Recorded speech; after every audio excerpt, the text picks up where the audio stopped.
Bonjour, je suis ravi de vous retrouver dans cette vidéo. Comme vous voyez, je suis en train de me promener, je viens de terminer le travail et je suis dans un endroit magnifique. Je fais le tour là pour vous montrer. Il y a un soleil qui est en train de se coucher là-bas sur ma droite et ça donne une lumière particulière que j'adore. C'est un peu comme le matin aussi parfois, à une certaine heure. Voilà, une lumière un peu dorée que je trouve magnifique.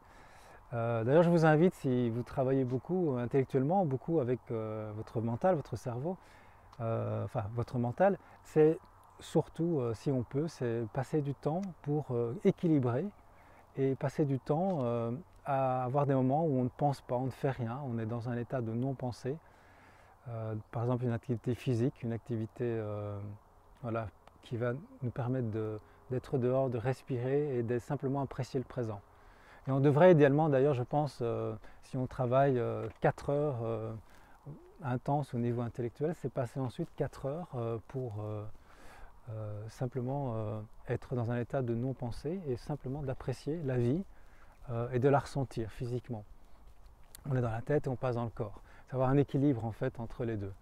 Alors le but de ma vidéo c'était surtout de voir si vous avez déjà eu cette réflexion qui est de vous traiter comme un prince et comme une princesse. Est-ce que vous vous traitez comme un prince et une princesse? C'est intéressant de se poser la question parce que je remarque que beaucoup de personnes, pas tout le monde, et sans doute vous n'êtes pas de cela, mais beaucoup de personnes ont tendance à se traiter avec beaucoup de dureté, beaucoup de même sévérité, à se juger, à se dévaloriser, et ne pas faire trop attention à eux, à ne pas accorder trop d'importance à leur personne. Alors l'idée, c'est pas de devenir vaniteux et de devenir orgueilleux, c'est simplement de considérer qu'on a le droit au respect, on a le droit à vivre dans l'harmonie autant que les autres. Pourquoi je dis autant que les autres? Parce qu'il arrive souvent que nous avons tendance à en faire plus pour les autres que pour nous-mêmes. Et par exemple, vous allez inviter des gens chez vous, et tout d'un coup vous dites, oh là là, mais il faut que je nettoie, il faut que je fasse les poussières, il faut que je m'habille différemment, il faut que je me maquille un peu, ou il faut que je fasse attention à mon aspect, il faut que je nettoie la voiture parce qu'ils vont venir dans la voiture après peut-être, il faut que j'enlève les poussières. Ça veut dire qu'avant tout ça était là, et ça ne me dérangeait pas. Ça veut dire qu'en fait avant je vivais dans un endroit, dans un espace où c'était pas forcément très propre, il y avait du laisser aller, je mangeais un peu n'importe comment. Et puis parce qu'il y a des invités qui viennent, je vais me sentir obligé d'être beaucoup plus délicat, plus élégant, plus propre, plus raffiné, faire attention, mettre une belle déco, mettre un beau parfum. Mais ce qui est incroyable, c'est pourquoi est-ce que je ne le ferais pas pour moi simplement? Pourquoi est-ce que les autres seraient plus importants que moi? En fait, ça c'est la question qu'on peut se poser. Pourquoi est-ce que les autres seraient plus importants que moi? Je vais aller dans l'autre sens parce que je pense que la lumière, voilà, la lumière est beaucoup plus belle comme ça. Donc voilà, j'espère que ça ne vous perturbe pas trop. Je me promène comme ça. Donc pourquoi est-ce que les autres seraient plus importants que moi? Pourquoi est-ce que je ferais plus attention aux autres qu'à moi? Il n'y a pas de raison. Et je peux très bien imaginer que je me traite comme un prince et une princesse, avec les égards d'un prince et d'une princesse. Par exemple, quand je mange à la maison, pas tous les soirs, hein, parce qu'on a le droit de se vautrer dans le canapé et d'être très cool, mais on peut être très cool toujours avec une certaine forme de respect pour soi. C'est de toujours voilà, faire attention que ce soit bien harmonieux autour de nous, que ce soit propre, qu'il y ait des bons parfums, que quand nous mangeons, bon, on peut mettre une fleur, on peut mettre une belle décoration, on peut bien disposer la table.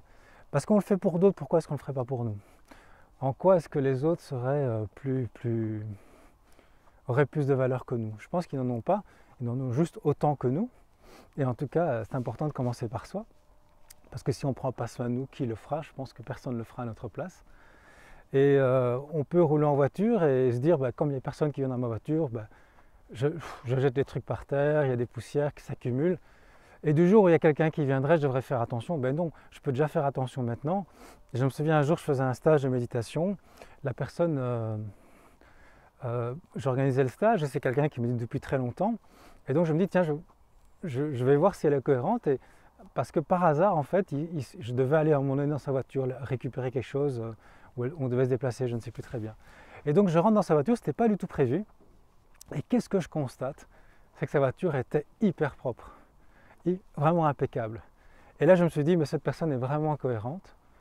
Elle est ce qu'elle est à l'intérieur, à l'extérieur. En fait, ce qu'elle est à l'intérieur se reflète à l'extérieur.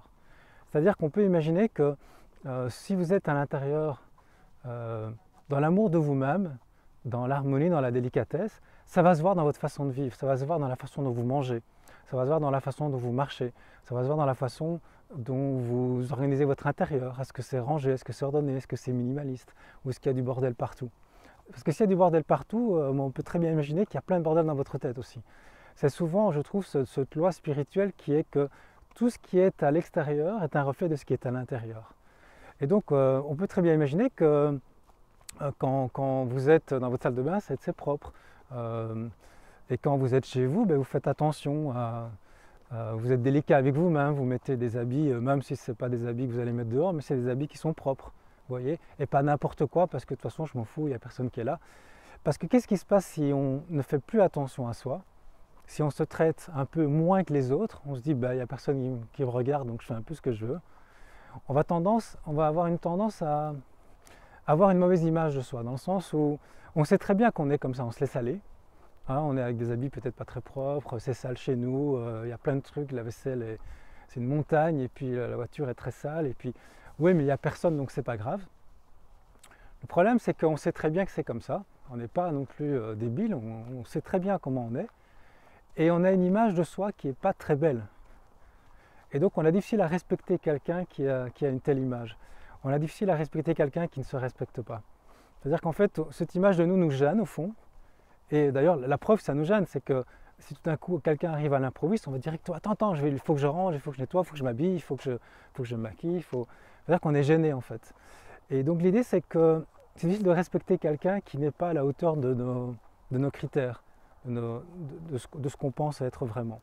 Et donc on va avoir tendance à perdre confiance en soi, à se laisser aller, et avec cette mauvaise image de nous, cette image de nous va nous accompagner et on va même se projeter dans l'avenir en disant bon non mais ça c'est pas pour moi, ça je suis pas capable, je ne me vois pas faire ça parce que on a cette image de nous de quelqu'un qui se laisse aller, qui n'est pas un prince en fait, qui n'est pas une princesse, qui n'est pas quelqu'un d'important. Donc je vous invite vraiment, j'essaie de le faire pour moi de plus en plus, je ne sais pas si vous êtes déjà arrivé, moi j'ai déjà fait ça, par exemple je nettoie ma voiture, alors qu'il n'y a pas de raison, c'est juste, vous l'avez déjà certainement fait, tout le monde nettoie sa voiture je pense, mais quand on le fait après, même s'il n'y a personne qui va venir, on se sent bien. Et on se dit, voilà, je suis dans un endroit qui correspond à ce que je veux être, à ce que je suis. Quelqu'un qui se respecte, quelqu'un qui vit dans un environnement qui est beau, même si c'est très simple. Même chose quand on range sa chambre ou son appartement, sa maison, sa salle de bain, sa cuisine, et même chose quand on se fait un repas et on fait attention à la façon dont on dispose les couverts, à la musique qu'on va mettre, au parfum qu'on va mettre, même si on est tout seul. Alors ça voilà, je vous invite à vivre cette expérience si ce n'est déjà fait. Je pense que beaucoup d'entre vous le font déjà, mais je vois aussi pas mal de gens qui ne le font pas. Et donc voilà, j'espère que ça peut vous inspirer si vous ne le faites pas, de le faire. Et si vous n'avez pas trop cette habitude, c'est au moins essayer de prendre une journée par semaine si vous habitez seul. Voilà, à passer du temps, à prendre soin de vous comme un prince et comme une princesse. Voilà, je vous termine en vous montrant ce beau décor, encore. Je suis dans les champs ici en Belgique. Là on voit moins, c'est magnifique. Donc je salue les princes et les princesses parmi vous et au plaisir de vous retrouver dans une prochaine vidéo.